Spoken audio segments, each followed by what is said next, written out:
Hey guys, how are we doing? Welcome to Walking Boxing. It is Saturday, August the 3rd, 2024, and what an eventful 24 hours it has been in boxing. Lots of things happening.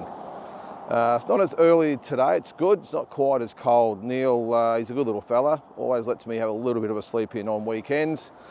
Just a fraction later today, so it's good, and there's not as much sort of that crispness in the air.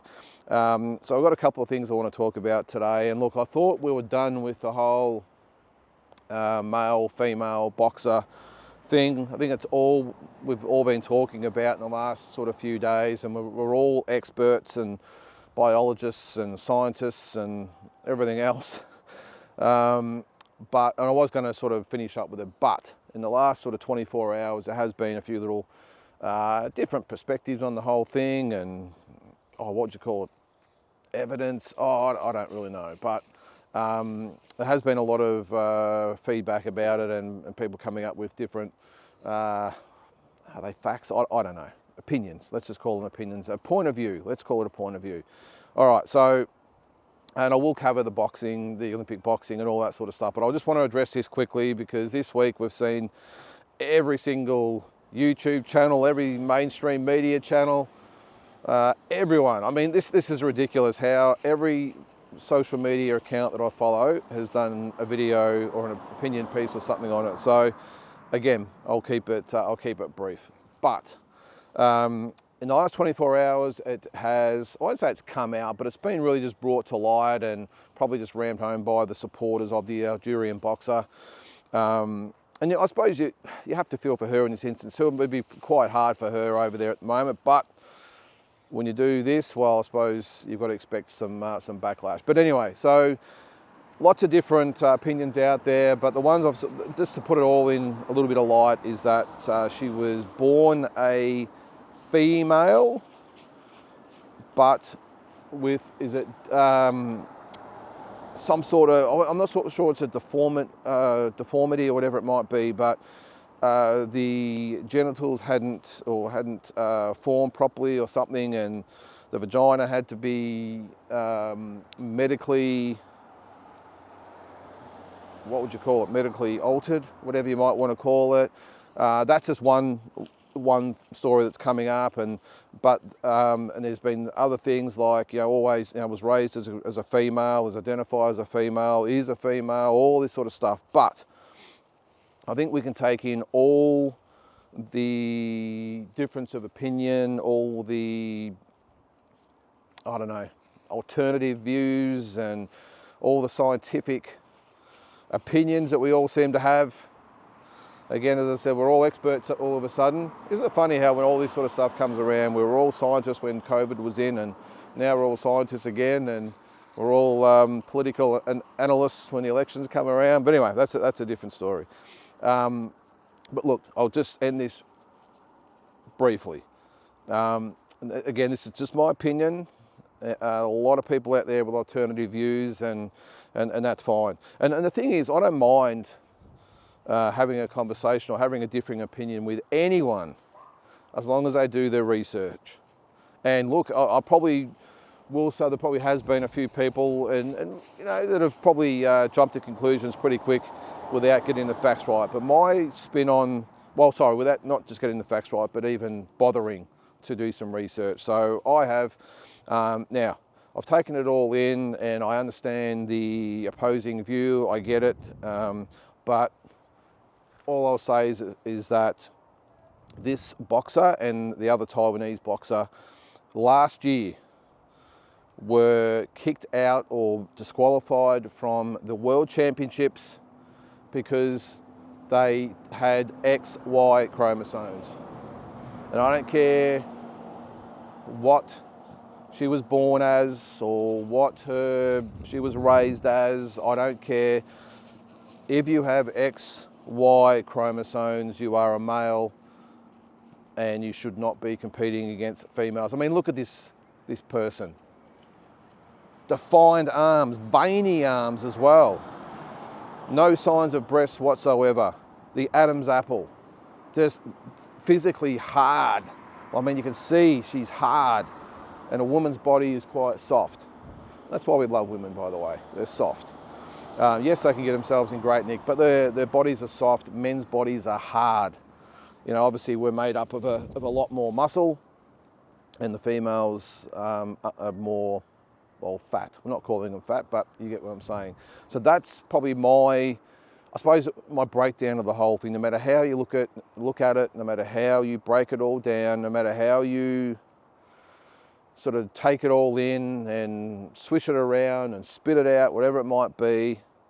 Sorry, that's probably not the right term, but you know where I'm getting at. But end of the day, if you're born with the XY chromosomes, you tested as a male with all the testosterone and all that sort of stuff, that whatever test they did anyway at the World Championships last year, that was enough for them to say, you, miss, are not eligible to fight in our World Championships. Now, as I said in a couple other videos, that the Olympic Committee took over the boxing at this year's Games and said to the normal world body, you're not required, and they then reversed it and then let her fight, which is where we're in the situation we're at now. Now, just quickly, the other fighter in question, I'll just sort of bring that up, sorry, was actually in action as well. Taiwan's Lin Yu Ting had a win overnight as well, so that's probably going to be the next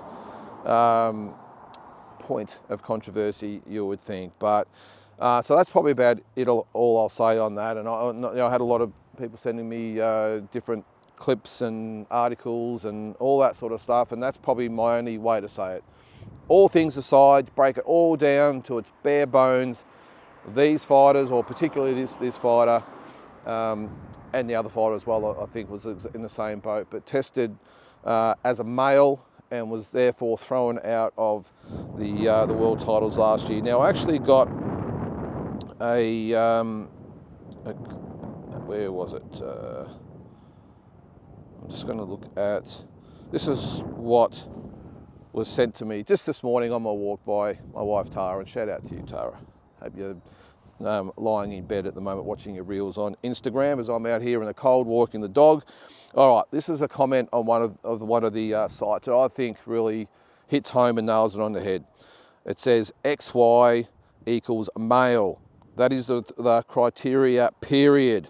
Not birth certificate, not gender identity, not even physical anomalies. Competition requires a test, and it should be a chromosome test of what they had, and they were deemed ineligible. All right, so that's about it for that. So let's just knock that on the head. That's my take on it. And you can have your own take. That is cool. But again, I just thought it'd be a little bit hypocritical if I didn't at least comment on it after my stance in the last few days. Let's get on to some other news, and it's probably not great news for the Aussies because we are down to 2 boxers. Last night we had 2 boxers in action and both lost, unfortunately. The first one was Tina Rahimi. She lost 5-0 to Julia Zrometa from Poland.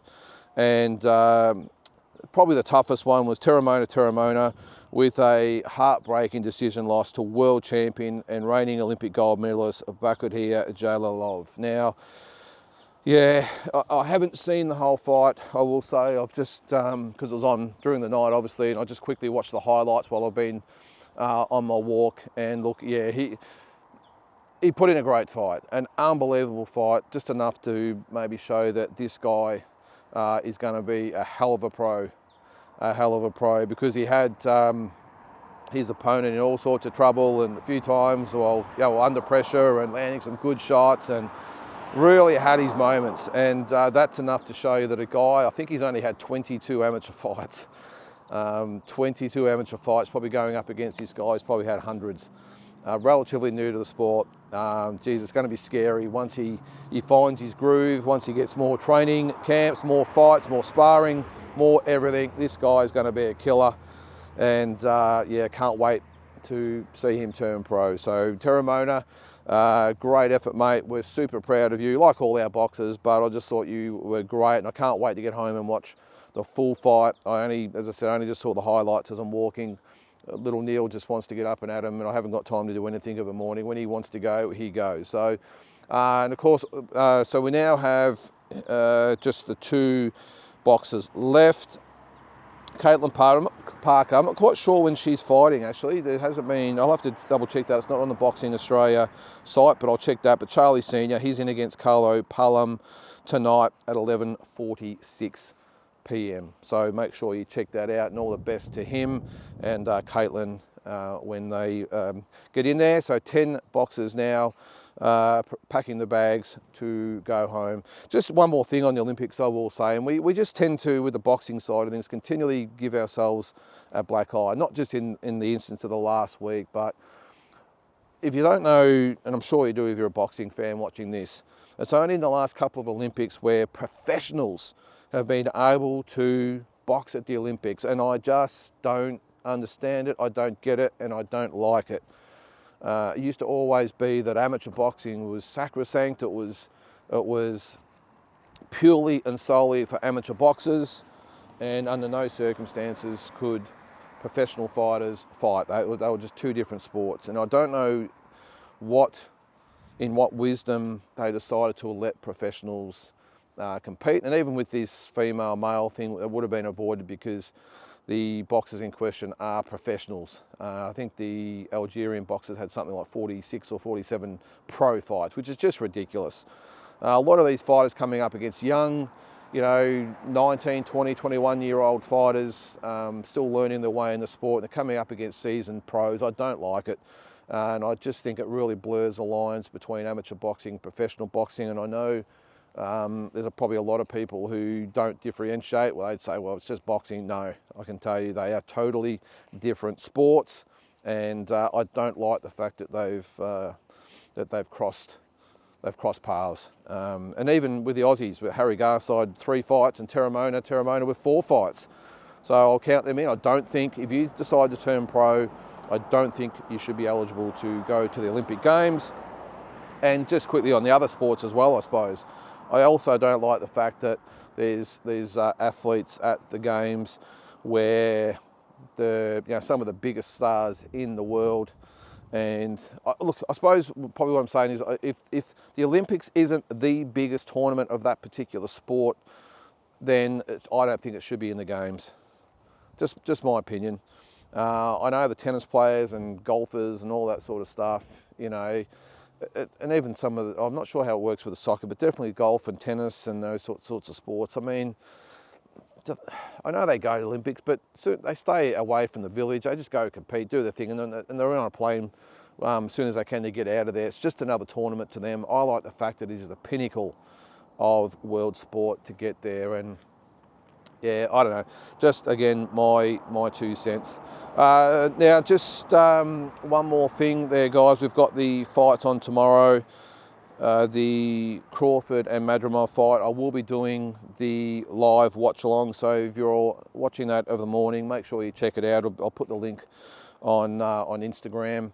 Where you'll be able to just watch along with me. So the fights at the moment. So we've got Terence Crawford, Israel Madrimov. I think actually we'll work our way up. So just the main sort of fights here. Andy Cruz, Antonio Moran.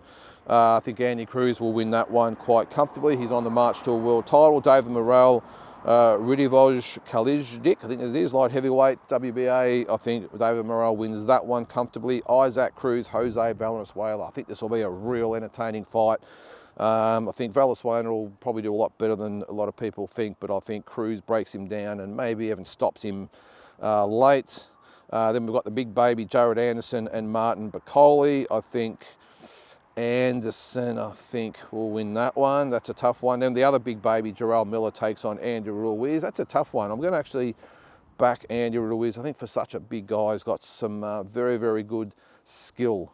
When, of course, he's former heavyweight champion, that would underline that. But I just think he is, when he's switched on and prepared, very, very good fighter. So I think he wins that. And in the main event, Terence Crawford, Israel Madrimov.